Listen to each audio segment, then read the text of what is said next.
तस्मै श्रीगुरुवे नमः। श्रीचैतन्यमनोभीष्टं स्थापितमेन भूतले स्वयं रूपा कदा मह्यं ददाति स्वपदान्तिकम्। हे कृष्णा करुणा सिन्धु दीनबन्धु जगत्पते गोपीशा गोपिका कान्ता राधा कान्ता नमोस्तुते।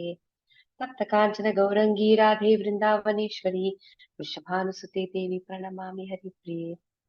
जय श्री कृष्ण चैतन्य प्रभु नित्यानंद श्री अद्वैत गदाधर श्रीवासादि गौर भक्त वृंदा।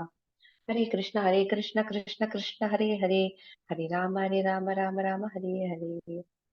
Before we begin, let's pay our obeisances to Sri Radha Govinda and Srila Prabhupada.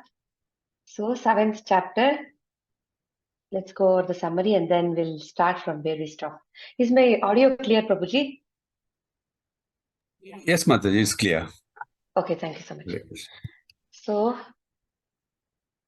this is what we did.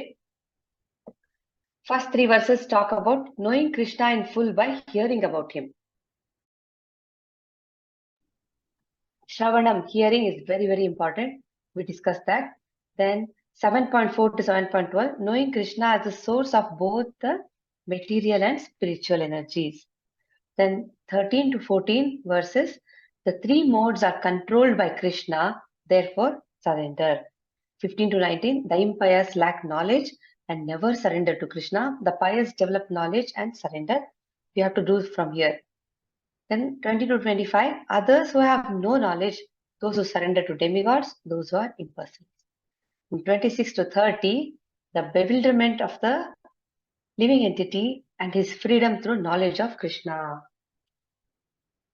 So middle 6 chapters are about Bhakti Yoga itself. So let's continue from where we stop. Section D summary. The impious lack knowledge and never surrender to Krishna. The pious develop knowledge and surrender. Who would like to recite this verse? Please recite. नमां दुष्कृतिनो मूढा प्रपद्यन्ते नराधमः मायापरता ज्ञान आसुरं भावम् आश्रितः.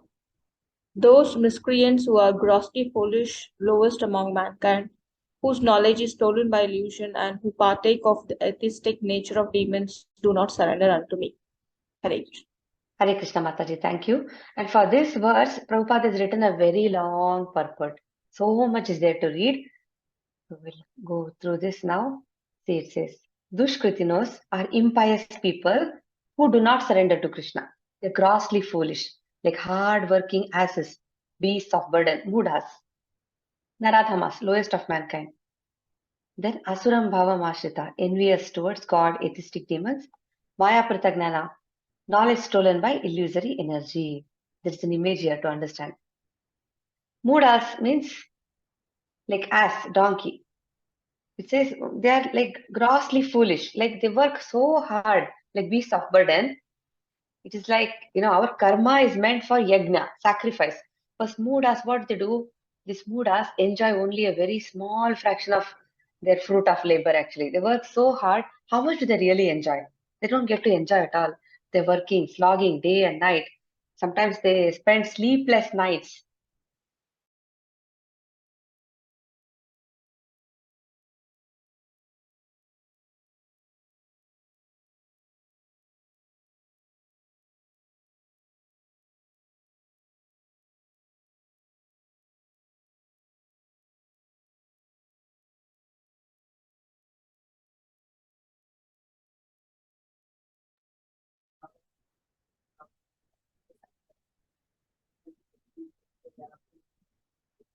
We have to be very careful. As guardians of little children, we have to try our best to revive their divine consciousness. Because once they grow up, it becomes harder. And if they come in touch with a pure devotee, then they are very fortunate. Otherwise, it's very difficult. Naradhamas are lowest among human beings, like Jagai and Madhai. Have you heard about Jagai and Madhai? Yes, Mataji. Okay. This kind of lowest among human beings, the Lord condemns them, but they can also, revive their spiritual consciousness by the mercy of a pure devotee. For a miscreant, it's very, very difficult to do devotional service because they're very selfish. They don't have any spiritual goal. They commit all kind of sins, they lie, they kill, whatever they do. But they do all that. But by chance, if they come in contact with a pure devotee, they have a chance to purify themselves. Like how Jakai and Madai actually became devotees. Then lowest among human beings. Then Maya Pratagnana is those people, they are scholarly, they're very scholarly, but their knowledge has been nullified by the influence of illusory material energy. Like we see examples are like, you see, there are many examples. They don't even consider, God has a form, he exists. I think, he's not a person, he's just energy. Materially, they'll be very advanced, but they cannot understand that. Like Krishna is the father of everyone, like all the living entities. They can't understand that. They think Krishna is just another human being. That's how they are. Then Asuram Bhavam Ashritaha, demoniac people like Hiranyakashipu, and then we have Ravana. They were also, they were not that dumb also, but they did not accept God as the Supreme Personality of Godhead. They did not accept Him at all. So that's their attitude. So we understand. Even Ravana was actually quite knowledgeable, and he also spoke philosophy. He was an administrator, and they might be very materially. They were all very well educated, but the point is they never surrendered to Krishna. Okay, demoniac principles. That's what they follow. They're very envious of the Lord. Okay, who would like to recite this one? Shall I, Mataji? Yes, Mataji. Hare Krishna. चतुर्विध भजन्ते मां जनाः सुकृतिनो अर्जुन आर्तो जिज्ञासु अर्थार्थी ज्ञानी च भरतर्षभा. Who best among the Bharatas? Arjuna. 4 kinds of pious men render devotional service unto me: the distressed, the desirer of wealth, the inquisitive, and he who is searching for knowledge of the absolute. Hare Krishna. Hare Krishna Mataji. So 4 kinds of people who surrender. So they come to Krishna for one of these 4 reasons. They're called Sukritinaha. Like they obey the rules and regulations of the scriptures, all the moral and social laws, and they are, like inquisitive in the sense they are sometimes very frustrated, and if they come in touch with a devotee, they become inquisitive. They want to understand God. They want to know God. And gnanis are seekers of knowledge. They want to find out. They want to learn who is this absolute truth. They want to study with their own mental speculation. They do some research. That's their they seekers of knowledge. And then when they fully understand that all these material rewards or opulence, what they have has nothing to do with spiritual development, spiritual improvement, they actually become pure devotees. Then until then, they are involved in fruitive activities, searching for mundane knowledge. So we have to transcend all this before we can come to the stage of pure devotional service. And there are some examples here. We see Gajendra and Draupadi and Shukamuni in his mother's womb. Do you know which category they belong to? Gajendra belongs to which category? Artho, Artharthi, Jignasu and Dani. Distress, Mataji. Distress, right? Yes, Artho. And then Draupadi? Distress. Okay. And then there is Shukamuni in here, actually. Parikshit Maharaj? Inquisitive. Parikshit Maharaj. Inquisitive, and actually he was a gnani also to some extent. That's what, there is something. Yeah, he was asking a lot of questions from Shukamuni himself and learning. Yes, inquisitive also. And then Dhruva Maharaj?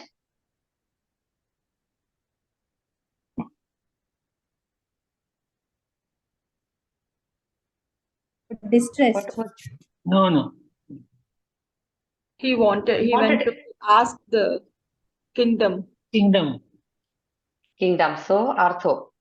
Artharthi. Where does he belong? Artho, Artharthi, Jignasu or Gnani? Artharthi, right? Arthi. Yes. Then this is so then you see all these sages sitting here, they're also inquisitive. And then we have Sugriv and Sri Ram here. So here you see another thing we have to notice is to absorb knowledge, spiritual knowledge. Age is not the criteria.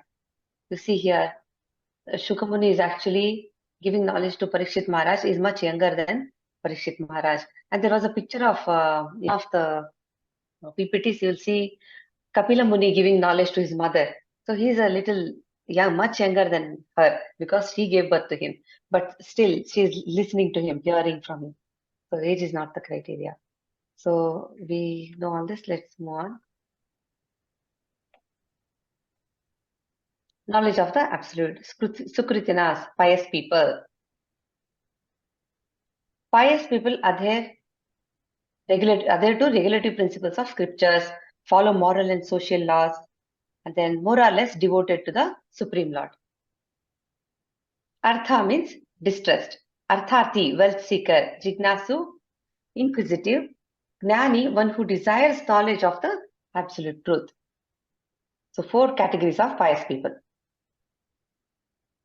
Are they pure devotees? No, because they have some aspiration to fulfill in exchange for devotional service.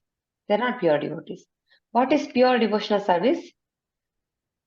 It means render transcendental loving service favorably without desire for material profit or gain through fruitive activities or philosophical speculation. Destiny of Sukritinas. Somebody would like to read this? In due course, yes.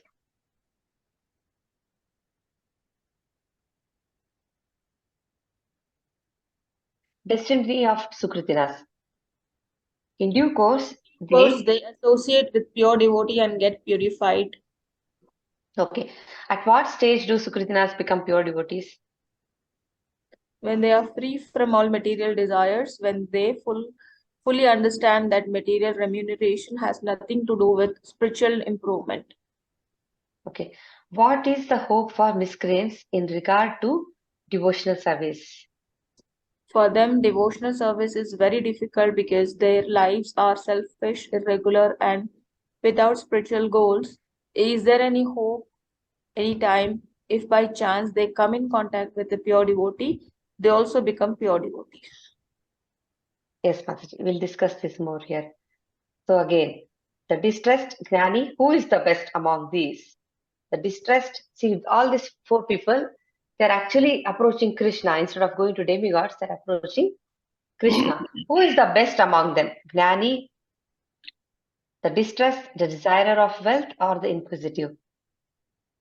Krishna says Gnani, because in full knowledge of the absolute truth and free of material desires, they can actually progress. And they engage, okay, he can engage in pure devotional service. Lord is very dear to him and he is dear to the Lord. Okay, there is progress. See all these others, they are approaching Krishna for they want something in return. And they can, after that, their desire is fulfilled, they can actually leave. But a Gnani who has come for the right reason, he wants to understand the absolute truth, he wants to gain knowledge. So he is the best among all of this. When one is in pure knowledge of the transcendence of the Supreme Lord, material contamination cannot touch him. We'll discuss this more. Okay. Sorry. Who would like to recite this verse?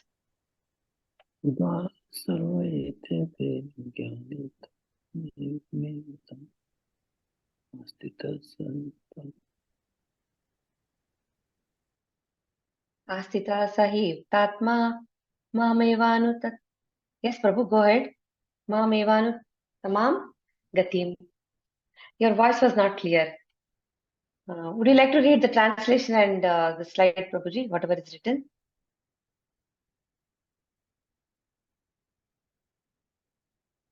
Hare Krishna.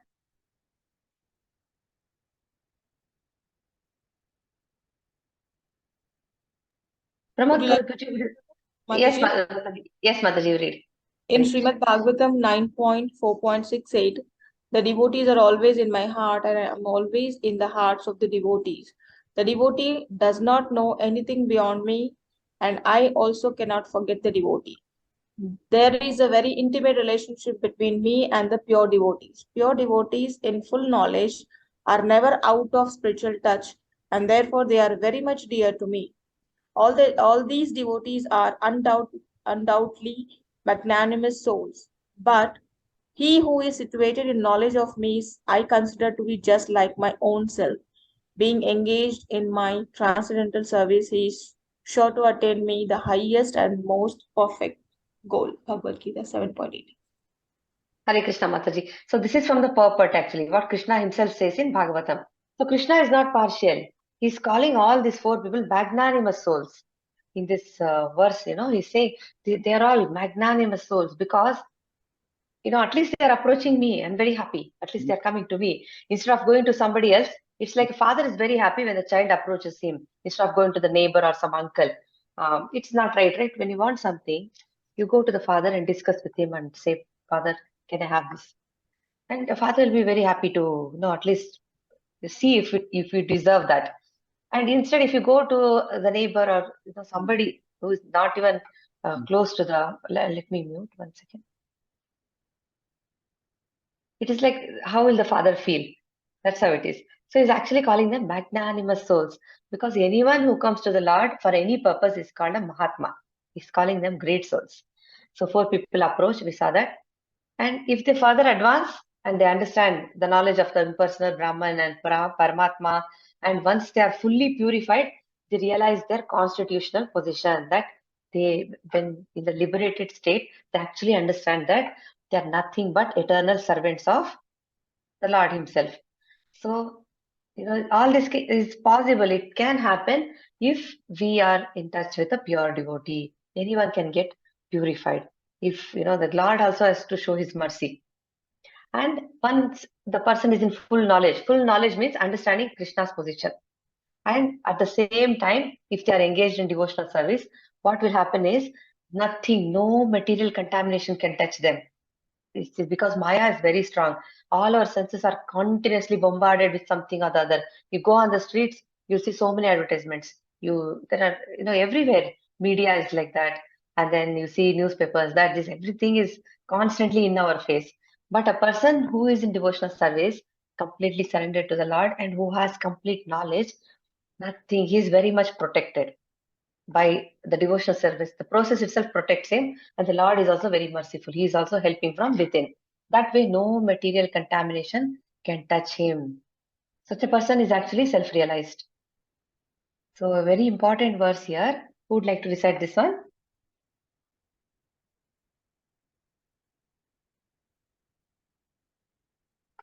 Bahunam Janmanamante. Dipti Bahuna- Mataji, yes, Hare Krishna. Hare Krishna. Bahunam janmanamante ज्ञानवान् मां प्रपद्यते वासुदेवः सर्वम् इति स महात्मा सुदुर्लभः. After many births and deaths, he who is actually in knowledge surrenders unto me, knowing me to be the cause of all causes and all that is. Such a great soul is very rare. Hare Krishna Mataji. Hare Krishna Mataji. So the final stage is to become attached to the Supreme Lord and surrender to Him. That is the final stage, and that does not happen so easily. While trying to give up material attachment, people can become impersonalists. That can happen. So that there is a risk there. But if they further advance, then they will understand there are activities in devotional service. Devotional service, spirituality doesn't mean there is nothing to do. Armchair philosophy, no, it's not like that. There's a lot of so many activities. All our senses are completely engaged in the Lord's service. They understand in that relationship what they have to do, and if they actually reach the final stage, such a person is very, very rare. Even Krishna himself is saying. So, and they'll understand Vasudeva is everything. He pervades everything. His energy is everywhere. And then, once he understands Krishna is in everybody's heart and his energies and the way Krishna said, he spoke about his internal potency and external energy, separated energies, all this. Once they understand, they'll completely surrender and they become purified.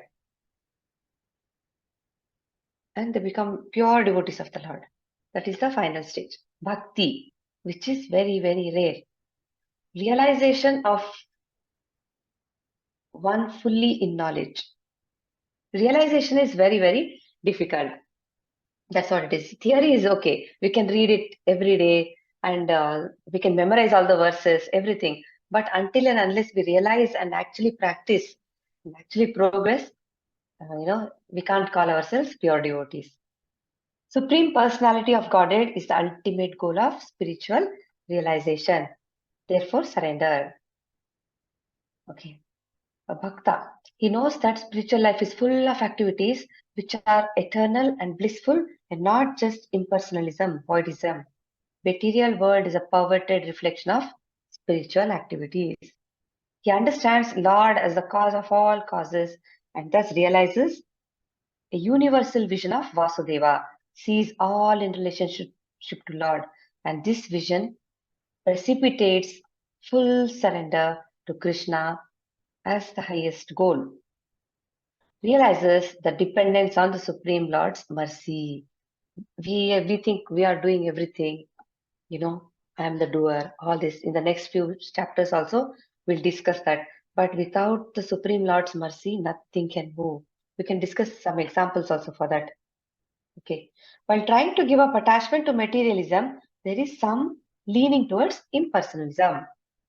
But once they advance, what will happen? Later, they understand that there are activities in spiritual life. Thus, he becomes attached and surrenders to the Supreme Personality of Godhead.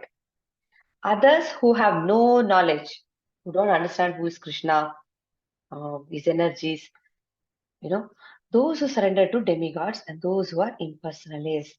Let's try to discuss them. Okay. Those whose intelligence has been stolen by material desires surrender unto demigods and follow the particular rules and regulations of worship according to their own natures. I am in everyone's heart. This is Krishna is saying here. He is in the demigod's heart also. He is in everyone's heart as a super soul. As soon as one desires to worship some demigod, I make his faith steady so that he can devote himself to that particular deity. That also is coming from Krishna. See, whatever desire we have, material desires or desires for liberation, whatever, liberation from material contamination. We should, in every case, whatever happens, we should surrender to Krishna only. That's the meaning of that's the purport here. Because worship of Krishna is spiritual, worship of demigods is not spiritual. It is always contaminated with some motive, some material desires. Because of some material desires, people approach demigods. That's how it is. Pure bhakti is only for the Lord. And in Vedic literature also, we see there are recommendations for worshipping different demigods. It says, if you want education, you go to Mother Saraswati. And if you want a beautiful wife, go to Goddess Uma. And like that, it directs people to different demigods. But Chaitanya Mahaprabhu says, in Chaitanya Charitamrita, it is given very clearly, and in Bhagavatam also, that the Supreme Personality of Godhead is Krishna. He is the master. He is the master to all his demigods also, and all others are servants, nothing else. The demigods have no independence compared, they are not independent of Krishna. They, until and unless Krishna sanctions, they cannot do anything. So Krishna sitting in their heart actually makes things, happen. So without his mercy, nothing moves. There is this nice incident, it happens in the heavenly planets. Once all these demigods fight against the asuras, they win the battle. Have you heard about this? They become very proud. Have you heard about this incident? They become very proud. They start celebrating. They say, "Yay, we did it! We won! We did so well." It happens, right? When we win a match, we win something. We feel like, "Wow, I did it! I'm so intelligent. I'm so talented." This feeling comes. So they also feel very proud. Then suddenly Krishna notices. He knows, oh, these people are feeling very proud. Suddenly, it's getting into their head. So he'll come as a yaksha. This yaksha will come to them and they're actually very in a different mood. He'll say, I have a challenge for you. They'll look at him and say, who is this guy? Then he has a blade of grass with him, a small one. little grass. But he'll keep the tin there, and then he'll say, whoever can move it, please come and move this blade of grass. So first Vayu they will laugh. He'll say, what is this? Agni Deva also is laughing. He's like, what is this challenge? Vayu they will say, I can just blow it. It will just fly away. We have seen hurricanes, right? This is nothing. So he tries with all his might. It doesn't move. The grass doesn't move. It's still sitting there only. Then Agni Dev will come and he'll try. So I can burn this in no time. Just a tiny little thing. And then he tries. It doesn't burn. Then what will happen? Indra comes to know and he wants to try something. And so fast Parvati will let him know that Yaksha is none other than the Lord himself. Then they understand. They didn't give credit to him. Then they will say, oh, sorry, we are very sorry. We were so proud of, our own strength and capacity and everything. We didn't realize. So we know without your mercy, we won't be able to do anything. So credit goes to the Lord always. Because, when in the next few chapters, in the 18th chapter also, we know Arjuna understands this war is, he is not the only one. He says, oh, how will I kill all these people? It's not like he's shooting arrows and killing all of them.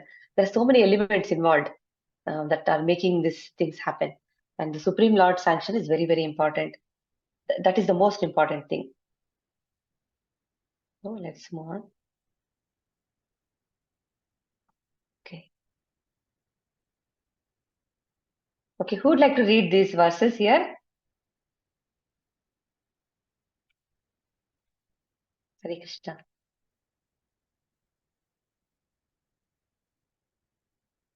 Seema Mataji, would you like to read, Mataji?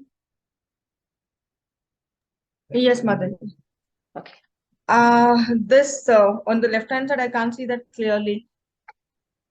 Okay, one second. That's the translation? Yes, Mataji. Just the verses are not there, just the translation is given. Okay, 7.22, right? I'll read it from Bhagavad Gita, Mataji. One moment. Okay. Endowed with such a faith, he endeavors to worship a particular demigod and obtains his desires, but in actually these benefits are bestowed by me alone. 7.23. You want me to read it, Mataji, or you will explain this? Yes, Mataji. Yes, Mataji, read both. Okay. 7.23. Men of small intelligence worship the demigods and their fruits are limited and temporary. Those who worship the demigods go to the planets of the demigods, but my devotees ultimately reach my supreme planet. Hare Krishna, Mataji. So the results we achieve by worshipping the demigods are all temporary because they are also temporary. And then we know all this material world, all the planets, the demigods, all the living entities, all are perishable. They all have a short lifespan. Demigods also, they have a lifespan. They are not eternal. So that way, we can understand that, whatever benedictions we get, those are also temporary. And then if we want anything eternal blissful existence with full knowledge, only Krishna can, Krishna is the goal. And we cannot reach Goloka by worshipping these demigods because they themselves are limited. So they cannot give us liberation. Okay. Why demigod worshippers considered as less intelligent? Okay, here. 7.20, 7.24. Intelligence stolen by material desires, lust, fruits are limited and temporary.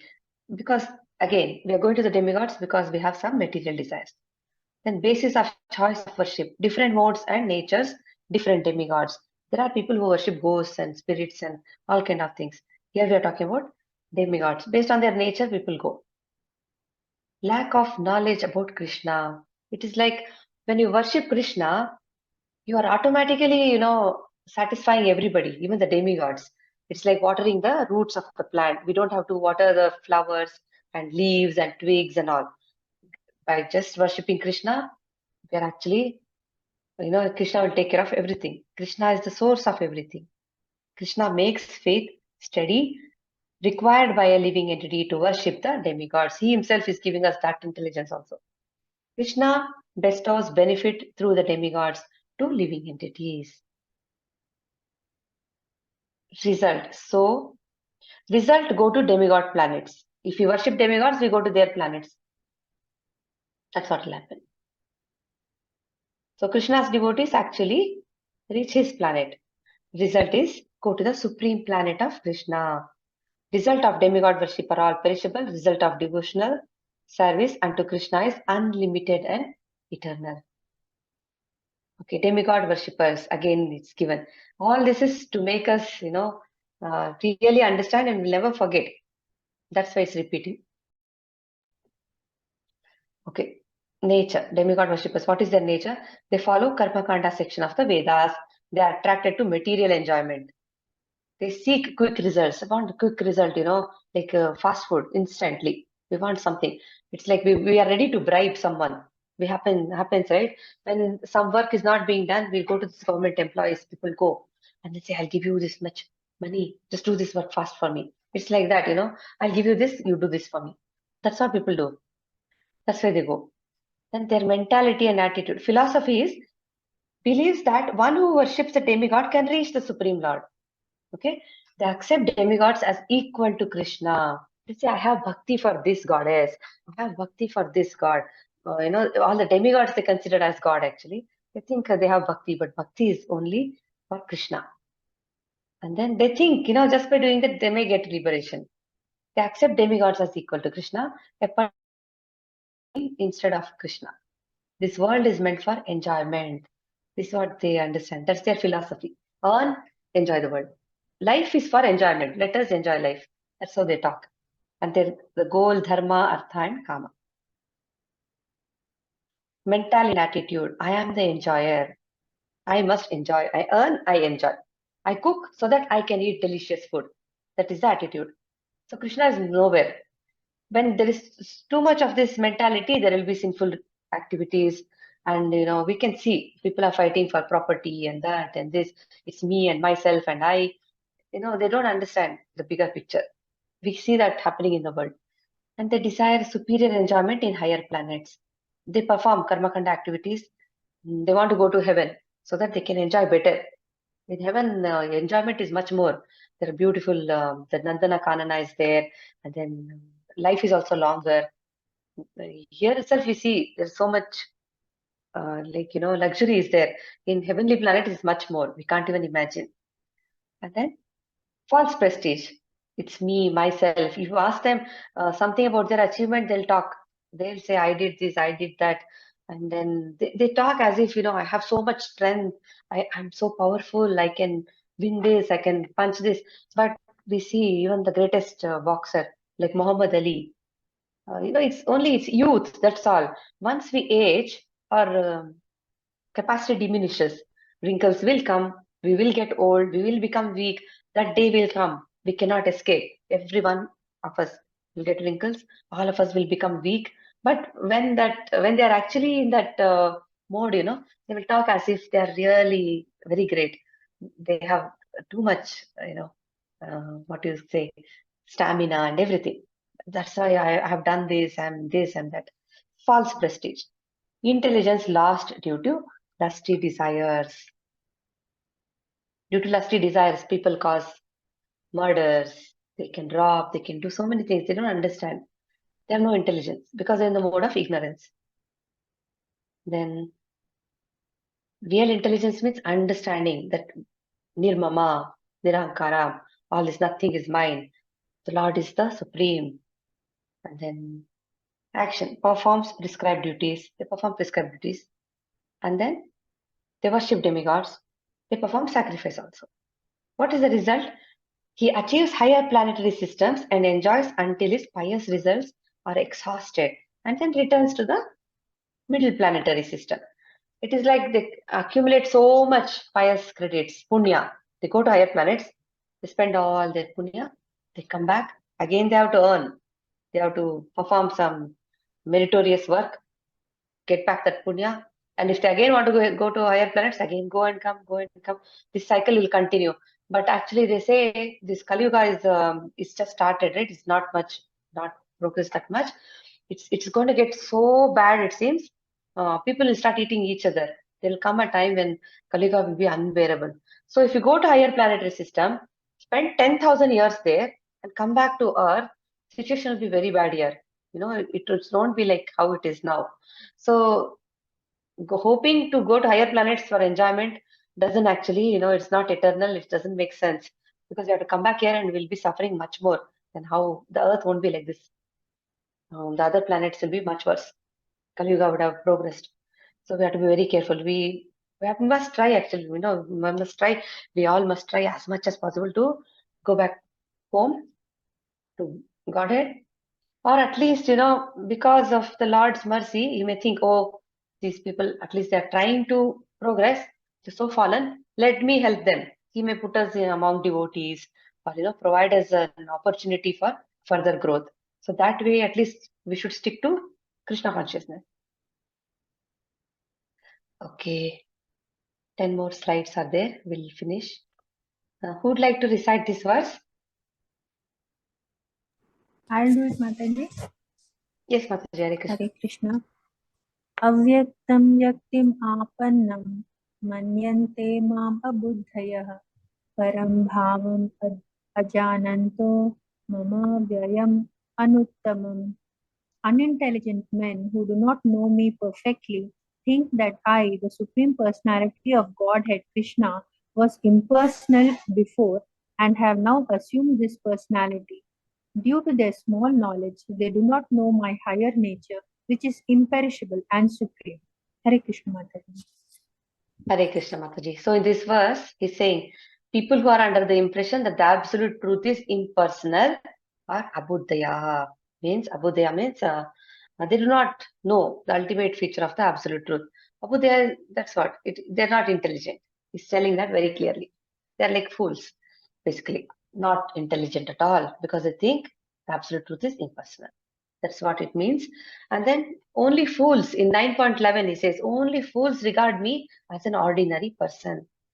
So we understand from all these verses what Krishna is trying to tell us. The supreme absolute truth, knowledge of the absolute, right? That's what we are learning. The supreme absolute truth has form and he has a personality also. He's not impersonal. And the problem is we try to understand everything from our point of view. We look at things as we are, not as they are. We need Shastra Chakshu. That's why we need a guru. Developing the vision from the virtue of the Shastras. The guru, from his point of view, he'll try to, wherever we are, each person, each of his disciples will be in a different stage. Based on that, he will make sure that person somehow progresses to some extent at least. So the guru has that capacity to take that person out of ignorance, take him to the mode of beyond goodness also, on to the absolute platform. So only a guru can do that. Because it says just by reading all the Vedic literature or reading all these books, we will not understand Krishna. We have to, go through the process and understand him according as per our guru only. There is this nice example for that.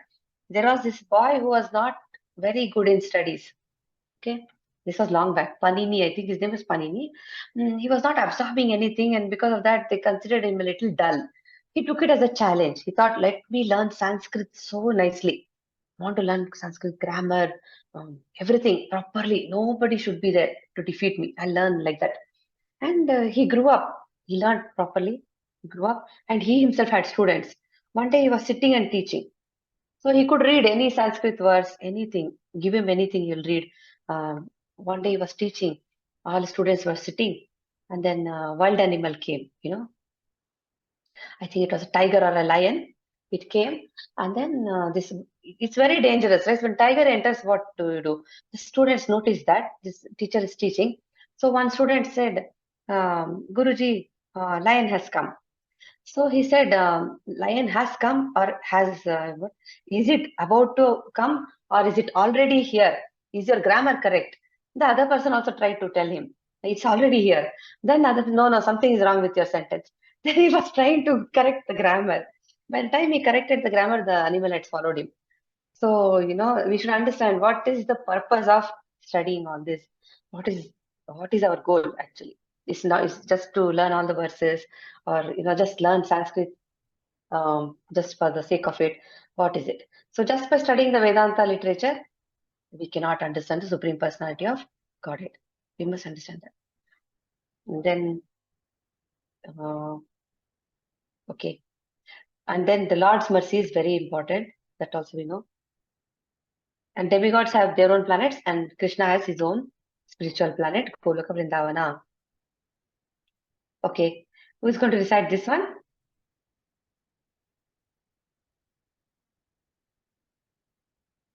Hare Krishna.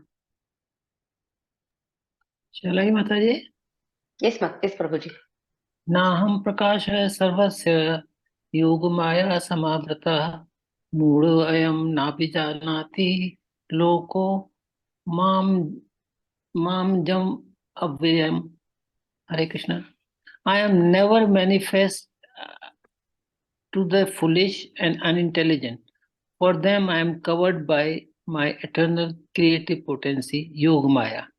And so the deluded world knows me not, who am unborn and infallible. Hare Krishna Mataji. Hare Krishna, Prabhuji. He is not revealed to the non-devotees. He does not reveal himself to the non-devotees, to the common man. See, when he was walking around here, when he was personally present here also, not everyone knew he was the Lord. Many people did not know. In the Shishupala incident also, we see Shishupala was insulting the Lord so much. He was so envious. He spoke against Krishna being elected in that assembly. And then Pandavas, Bhishma, they knew he was the supreme, but not everyone knew. So he himself reveals sometimes, and he says to the unintelligent, non-devotees, he's covered by his internal potency. Maya cannot cover Krishna. It is like a cloud. The sun is there, and the cloud cannot really hide the sun. It is just the covering. That's all. So Maya is like a cloud, and he cannot cover the Supreme Lord.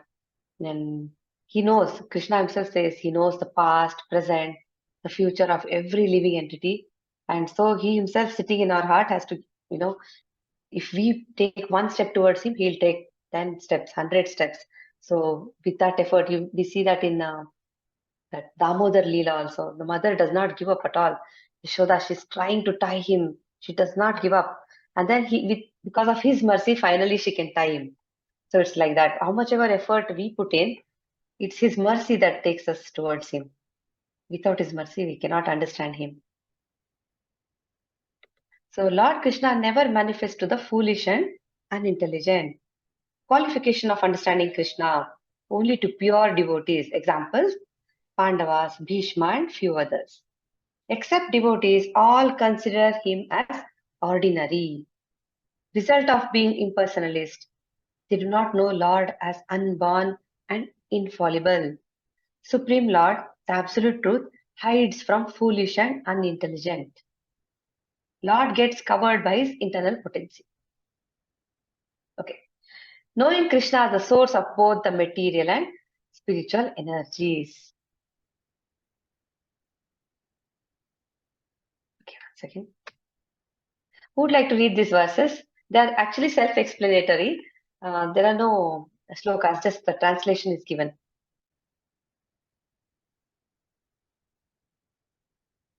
Hare Krishna. Shall I read my? Okay. You can, Deepti Mataji and Pramod Prabhu both said yes at the same time. So, yes, I think you can take turns. Hare Krishna. Thank you so much. Hare Krishna. O Arjuna, as the Supreme Personality of Godhead, I know everything that has happened in the past, all that is happening in the present, and all things that are yet to come. I also know all living entities, but me no one knows. Bhagavad Gita 7.26. Hare Krishna. Hare Krishna Mataji. Pramod Prabhuji, do you want to read the next one? So he's saying he knows everything that has happened in the past and what's happening in the present and things that are yet to come. He tells Arjuna in the next few chapters, you'll come to know, he tells, you think you're going to fight and all that, but all these people are already put to death, all of them are already dead. I've already killed them. You just be my instrument and you want to go ahead and participate in the war. Be my instrument. So it's like that. He knows what in the 11th chapter, Arjuna gets to see what happens in the future. All of them are rushing, into his mouth. So he gets to see the future. Yes, Prabhuji. Hare O Krishna. son of Bharata, O conqueror of foe, all living entities are born into delusion, bewildered by the dualities arising from the desire and the hate. Bhagavad Gita 7.27. Okay. Persons who have acted piously in previous lives and in this life, and whose sinful actions are completely eradicated, are freed from the dualities of delusion, and they engage themselves in my service with determination. See, all these devotees. If we find a devotee like this, we must understand that their sinful reactions are all erased. Okay, we'll understand this better. It's here. Desire and hatred cause them to be bewildered by dualities. How living entities are covered by Maya. For a pure devotee, there is no duality, like, hatred or attachment, or all this is not there. Like how it was in Haridas Thakur's case. When the prostitute entered, he did not feel aversion. It's like, what kind of a person has entered my heart? I don't like her. Nothing like that. Neither he felt anything. He was like very neutral about it, right? It's like that. Neither hatred nor love, nothing. He was very, very. That's why they are on a different platform. The duality doesn't exist. So, desiring to enjoy separate from Krishna are put under Maya, delusion. Effects or manifestation of illusory energy, duality of desire and hate. Maya is like that. Symptoms of such delusion: want to become one with the Lord, and then envies Krishna, the Supreme Personality of Godhead. Then think Supreme Personality of Godhead is created by material energy. Manifestations of dualities of delusion are dishonor, honor, good, bad, pleasure, pain. If somebody praises somebody, they'll feel so happy. The moment they are criticized, they feel bad. So that is duality: honor, dishonor, then good, bad, pleasure, pain. But a person who is serving the Lord, he is beyond all this. Like that example of Tulsidas that day we were discussing. The king sent some people to his house to, reward him. They said, the king is very happy with all your work. He wants to give you some title. He wants to give you something. Please come and accept your award. Tulsidas was not interested. He said, I am actually serving Lord Ram. If he is happy with my work, my work, my life is satisfied, my entire life becomes purified. So I am actually working for the Lord and I don't need anything else. He was not looking for any. Uh, People do whatever they do for attention, right? Somebody has to praise them. Otherwise, they feel like this person did not praise me, that person did not wish me. This is going on actually. So that's all false prestige, false ego. But a person who is on this platform, transcendental platform, for him nothing matters. Honor, dishonor, pleasure, pain, all this. It's all about the Lord. They're serving the Lord and nothing matters. If Krishna is happy, they are happy. How can they get free from the coverings of Maya? They recognize Krishna's supremacy. Become a devotee of Krishna. Work only for the Lord. Then everything will fall into place. All the activities also will be of top class quality because Krishna is the maintainer and he is the proprietor of so many planets, so many universes. So how should it be? How should whatever done, whatever activity we do for him has to be the best. So the activities we perform for Krishna will automatically become very, very, very, very great. So nothing, there is no chance of any sinful reaction at all. The activity will not be at all. It's nothing good or bad about the activity. It's all done for the Lord, and there won't be any chance of any sinful reactions. Acting in real constitutional position. So that we have to actually practice. Like, oh, these children, they are all gifts of Krishna. So I have to do my best to bring them up. That is Krishna consciousness. That's how the Vedic culture was, right? They used to have this Garbhadana Samskara. Before the child was born itself, they used to pray, "Oh, dear Lord, please send a soul, a great soul into our family, somebody, really good, a good soul." They would pray accordingly. They wanted a devotee to be born in the family. So it was like that. It was not for enjoyment. Everything was done for the Lord. All the sacrifices, charity, everything. Qualifications of a devotee to perform determined devotional service. Qualifications required to perform determined devotional service. Okay, let's see. Acted piously in this and previous life. So, if somebody is already performing devotional service, we should understand that they have actually acted piously in this life or in their previous life. And then ceasing to act according to desire and hate. I like this, that's why I'm doing this. I don't like this, that's why I don't. That kind of desire and hate does not exist in a devotee's heart. Freedom from dualities of delusion. Sinful actions are completely eradicated. It is like how Arjuna is going to fight the war, whether he likes it or not. He is going to go ahead and fight because it is done as a duty. First, it was as a duty, and later on, you'll understand it is done as a service to the Lord. Just like there is another example of a surgeon performing an operation, right? Surgery. He's cutting the patient. There is blood. There is everything. Obviously, there will be some pain, but it's all he's doing it because it's for the betterment of the patient. So it is done as a service. So something like that. Devotee understand everything is done for the pleasure of the Lord. For whom is it difficult to transcend the dualities of desire and hatred? Those who are sinful, atheistic, foolish, and deceitful. Impersonalists lack the following knowledge. Forget one's position as subordinate to the Lord. That is the greatest violation of God's law.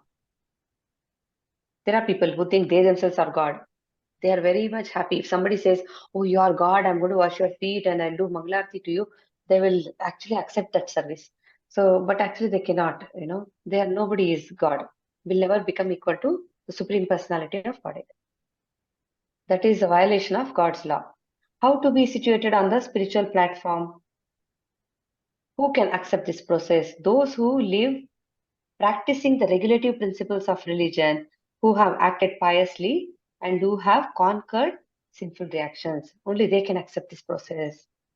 Next step, gradually they can meditate in trance on the Supreme Personality of Godhead. Best process. This elevation is possible in Krishna consciousness in the association of pure devotees. So association of pure devotees and hearing about Krishna all the time, chanting, all these activities are required to progress in our spiritual journey. Okay.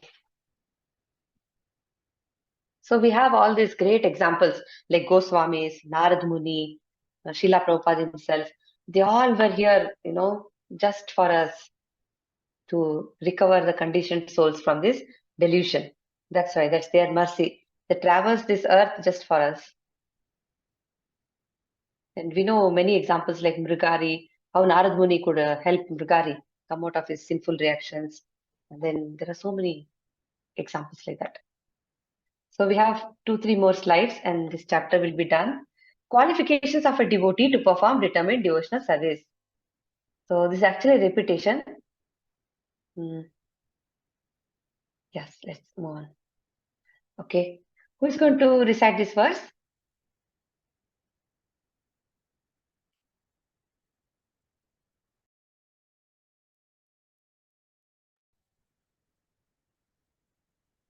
Deepti Mataji, would you like to recite? Yes, Mataji. Hare Krishna. जरामरणमोक्षाय मामाश्रित्य यतन्ति ये ते ब्रह्म तद्विदु कृष्णम् अध्यात्मं कर्म It's Kritsnam. कृत्स्नम् अध्यात्मं कर्म चाखिलम्. From purport, Only persons who perform activities in Krishna consciousness, Mam Asritya, are actually entitled to be called Brahman, are factually Brahman. They will have no misgivings about Krishna. Intelligent persons who are endeavoring for liberation from old age and death take refuge in me they are actually Brahman because they entirely know everything about transcendental activities. Hare Krishna. Hare Krishna Mataji. Birth, death, old age, disease, all this is for the material body. The spirit soul has nothing, So the spiritual body does not go through all this birth, death, old age, disease. So Aham Brahmasmi, I am spirit. That means a person will say he is the spirit soul. I am the spirit soul. That's what it means. And Prabhupada writes in this purport, this Brahman conception of life is there in devotional service also. So pure devotees are transcendentally situated on the Brahman platform. So they know everything about transcendental activities.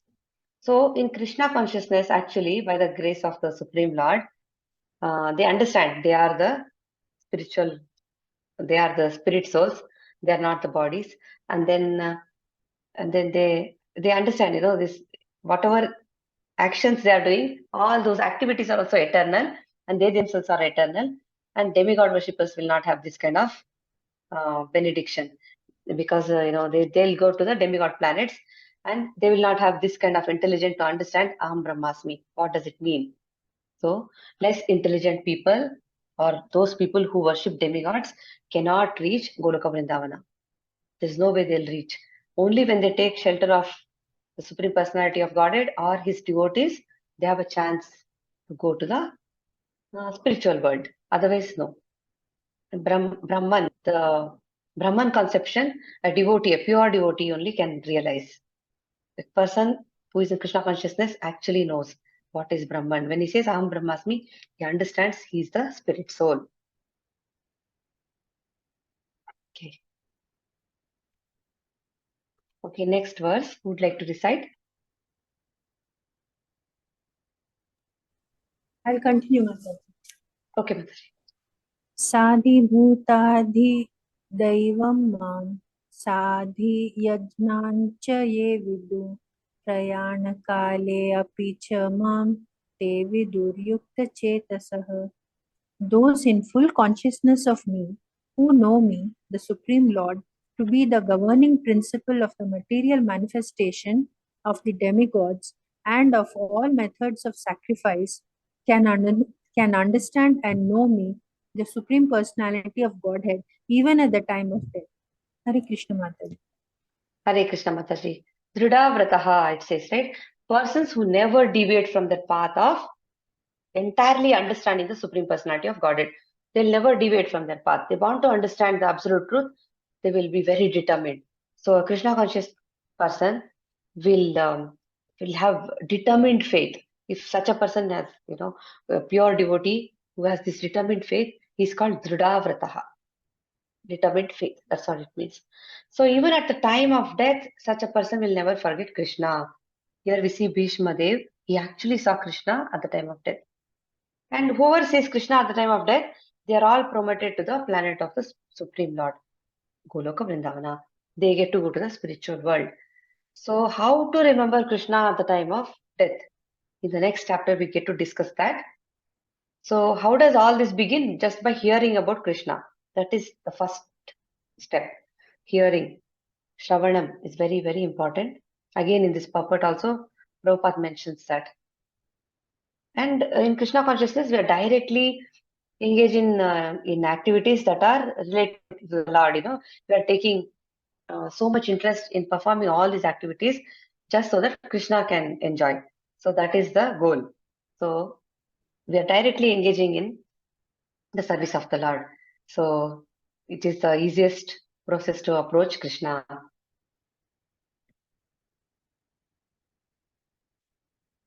Okay, devotees can know Krishna at death and go back to him.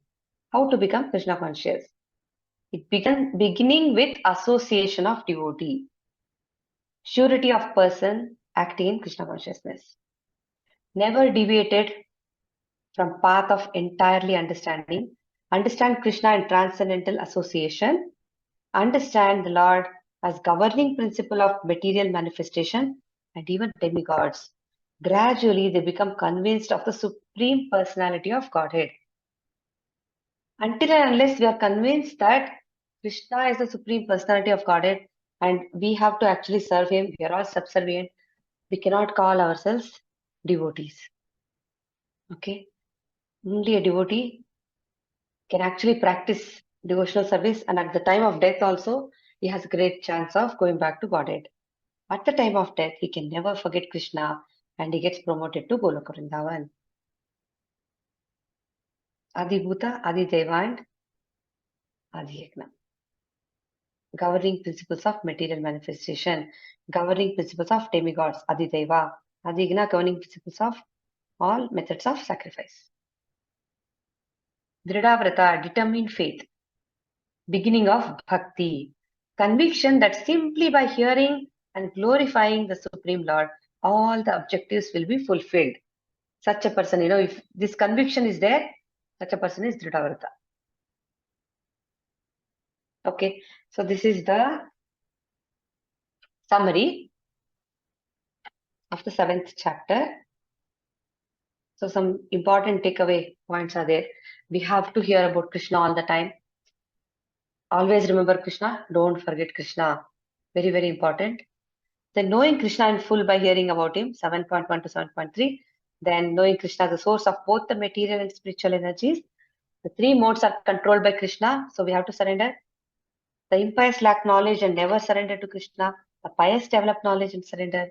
Others who have no knowledge, abuddhaya, impersonalism. Whoever thinks God is impersonal, they're called abuddhaya. Those who surrender to demigods, those who are impersonalists. The bewilderment of the living entity and his freedom through knowledge of Krishna. And then Krishna mentioned Brahman, right? He mentioned the term Brahman and he mentioned so many things. Now Arjuna has a lot of questions. So he'll ask that in the 8th chapter. So Krishna will start answering those. Then one who is free from all sinful reactions, only such a person can do determined bhakti. So let us stop this. Okay. Prabhuji, you can stop recording, Prabhuji. Hare Krishna. Hare Krishna, Mataji. Hare Krishna. So